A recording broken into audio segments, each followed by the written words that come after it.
Assalamualaikum warahmatullahi wabarakatuh. Perkenalkan, nama saya Nurul Fadila dengan NIM 210.04.602.013. Di sini saya akan membahas tentang karakteristik listrik dari saluran transmisi. Nah, yang materi pertamanya itu yang pertama itu tahanan R, kedua induktor, dan ketiga kapasitor.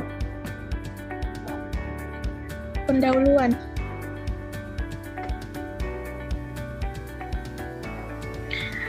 Karakteristik listrik dari saluran transmisi ialah konstan saluran, yaitu tahanan R, induksi L, konduktansi G, dan kapasitansi C.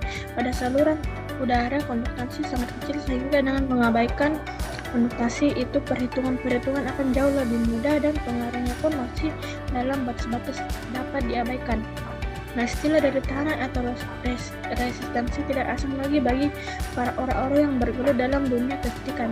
Tahanan pada umumnya sangat diperlukan untuk membatasi sejumlah debu agar tidak merusak peralatan listrik, namun terkadang tahanan itu dapat merugikan apabila jumlah tahanan itu dikatakan relatif besar karena dapat mengurangi arus atau daya yang akan dikirim ke konsumennya.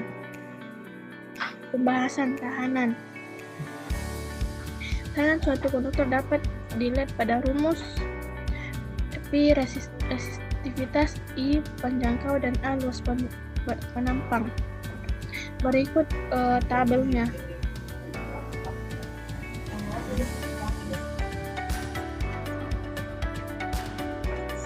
Dalam tabel yang sering kita jumpai, penampang kawat dalam satuan cm atau circle mil. Definisi cm adalah penampang kawat yang mempunyai diameter 1 mil. Bila penampang kawat diberikan dalam milimeter 2, maka penampangan kawat dalam sentimeter adalah sentimeter 1973 dikali penampang kawat. Milimeter 2 nya itu 5,067 dikali 10 24 dikali penampang kawat. Karena pada umumnya kawat pengantar terdiri dari kawat pilin, maka sebagai faktor koreksi untuk memperhitung pengaruh dari pilin tersebut, panjang kawat dikalikan 1,022. Tahanan kawat berubah oleh temperatur dalam batas temperatur 100 derajat Celcius sampai 100 derajat Celcius. Maka untuk kawat tembaga dan aluminium berlaku persamaan. Berikut persamaannya.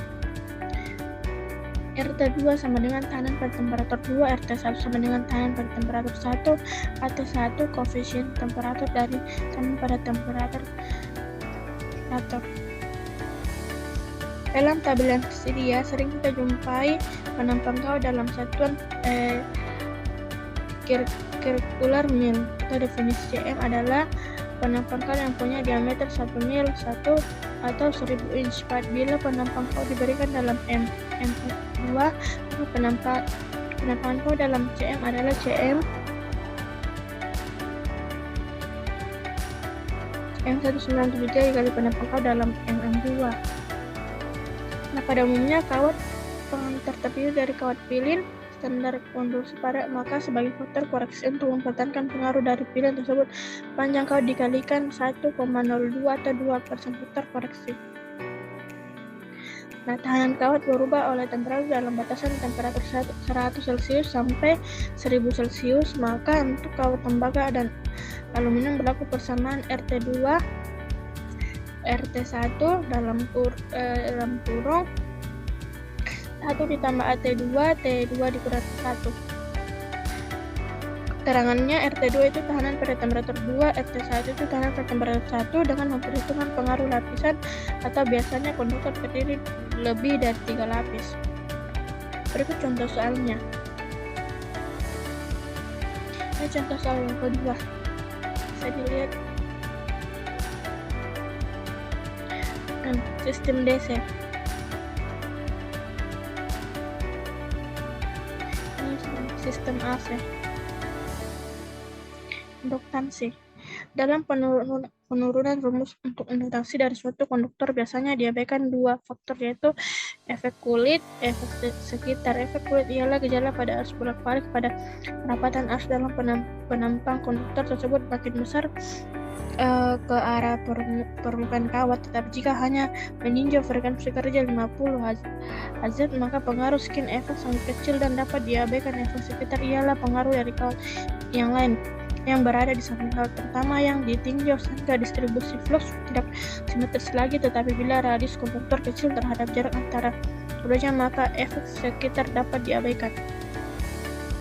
Induktansi tiap konduktor bila mana dilalui aliran listrik akan membentuk suatu medan magnet yang terdiri dari lingkar-lingkaran dengan konduktor sebagai titik tengah dan terletak pada bidang tegak lurus pada panjang konduktor sebagai bidang terletak dalam konduktor dan sebagai lainnya di luar konduktor.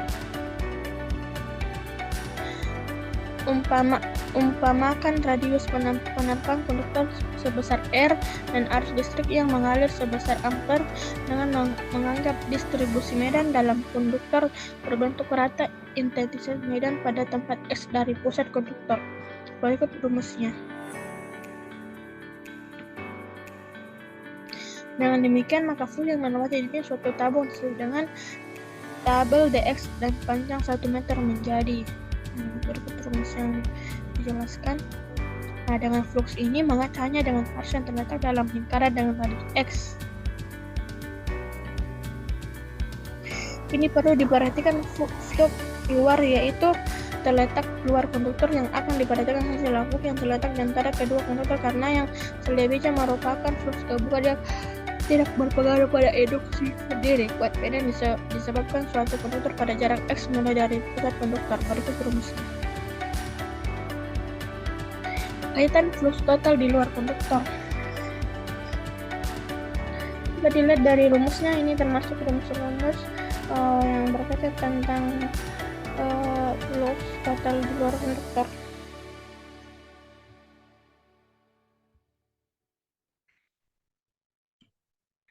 Kiranya jelas bahwa induktansi suatu saluran listrik tergantung dari jarak antara konduktor. Lebih besar pula induktansi.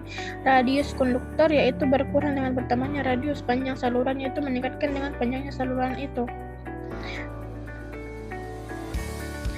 Nah, berikut contoh soalnya.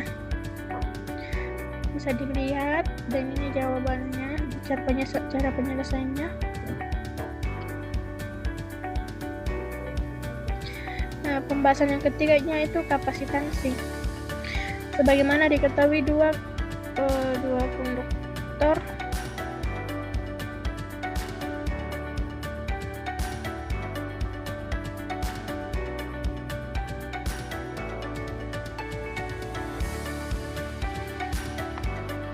kapasitansi yaitu sebagai mana diketahui konduktor terletak terpisah oleh suatu medium isolasi merupakan sebuah kapasitor. Dalam hal saluran udara, maka dua konduktor merupakan dua pelat sebuah kapasitor yang terpisah oleh udara.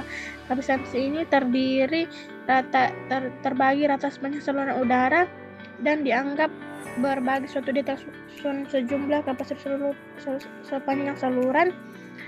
Yang pertama itu, bila pada saluran udara itu dipasang suatu tegangan bolak-balik akan mengalir suatu arus kapasitansi. Sebagaimana terlihat, dan sekalipun saluran ini tidak diberi beban, arus dinamakan arus kapasitansi dan besarnya tergantung dari tegangan kapasitas saluran dan frekuensi. Besar arus muatan kapasitansi. Berikut rumusnya, yaitu arus muatan kapasitansi V frekuensi, C besar, V tegangan. Berikut gambar 3.1 kapasitas saluran transmisi.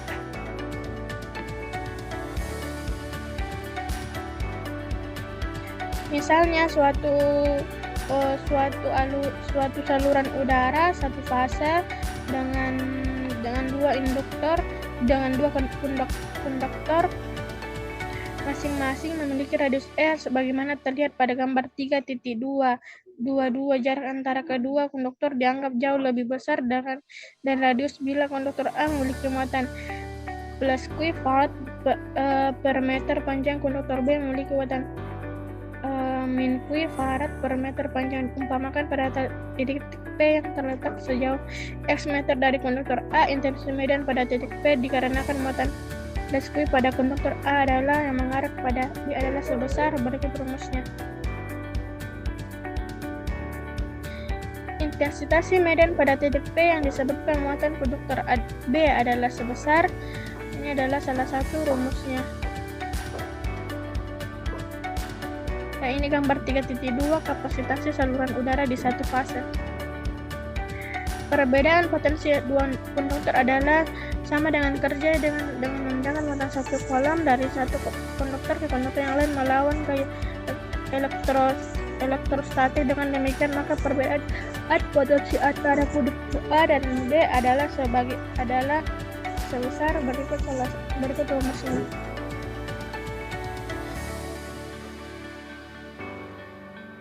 Nah, untuk saluran transmisi 3 fase pergunakan jalan pikiran sebagaimana dilakukan pada satu fase bila mana letak fase dan fase R, S, dan T adalah simetris. Maka kapasitas tiap konduktor adalah sebesar. Bila dikonfirmasi ketiga fase tidak simetris gambar, maka besaran diganti dengan pemilihan rumus-rumus di atas. Dapat dilihat bahwa kapasitas S1 menjadi lebih besar dengan panjang saluran, menjadi lebih besar dengan radius R, menjadi lebih besar kecil dengan jarak D. Berikut contoh soalnya. Kesimpulan dari tahanan, induksi, dan kapasitas adalah sebagai penting dalam pemahaman tentang sifat-sifat listrik dalam rangkaian listrik. Mereka memainkan peran kunci dalam pengaturan dan perilaku aliran arus listrik, serta menyediakan alat untuk mengubah dan mengendalikan energi dalam bentuk berbeda. Pemahaman tentang tahanan, induktansi, kapasitansi sangat penting dalam desain, analisis, dan pemeliharaan sirkuit elektronik dan listrik. Itu saja yang bisa saya sampaikan. Wabillahi taufiq wal hidayah. Wassalamualaikum warahmatullahi wabarakatuh.